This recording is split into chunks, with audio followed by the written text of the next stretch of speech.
Et c'est une façon d'aborder le christianisme en intégrant complètement le fait que, tout en étant une inception prophétique en tant que telle, il a également ingéré et recyclé un grand nombre de notions qui l'ont précédé, qui étaient présentes en ce qui concerne le christianisme, essentiellement en Égypte, chez les Celtes et dans les cultes de Mithra, en fonction des endroits, tout simplement, en fonction des différentes métropoles spirituelles et des territoires où le christianisme s'est implanté.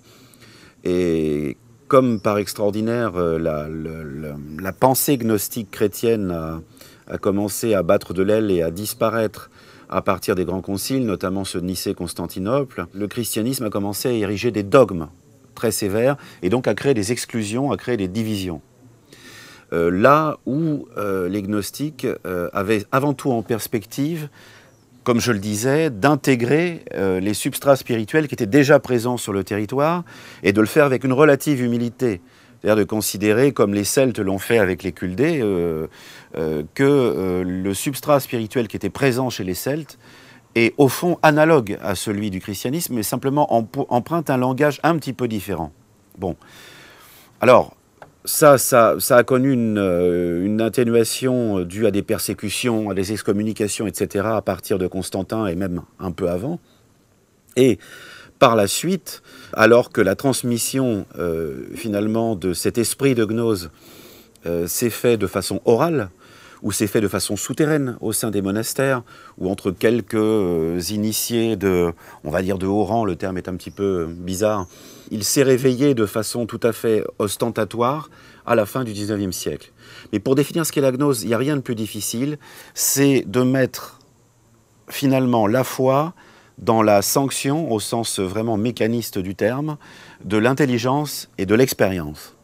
La gnose, c'est de dire on n'a pas la foi du charbonnier, on doit toujours filtrer notre foi par l'intelligence ou sanctionner notre intelligence par la foi.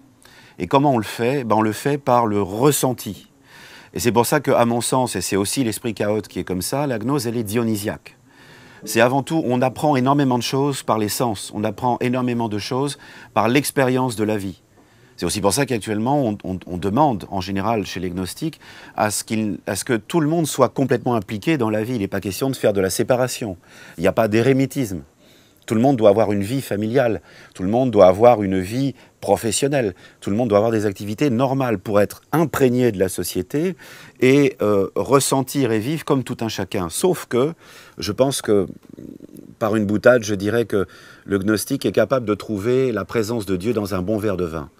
Le gnostique, et ça ce que je vais dire est très chaote, est capable de trouver l'amour de Dieu dans l'amour qu'il a pour une femme ou pour un homme, et même dans la sensualité que cet amour peut représenter.